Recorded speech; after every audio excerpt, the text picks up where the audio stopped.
If you're in lockdown, I'm thinking of you.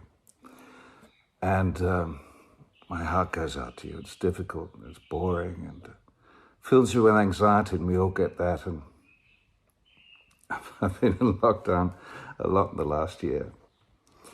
And what I find useful is a little bit of singing, a bit of strumming.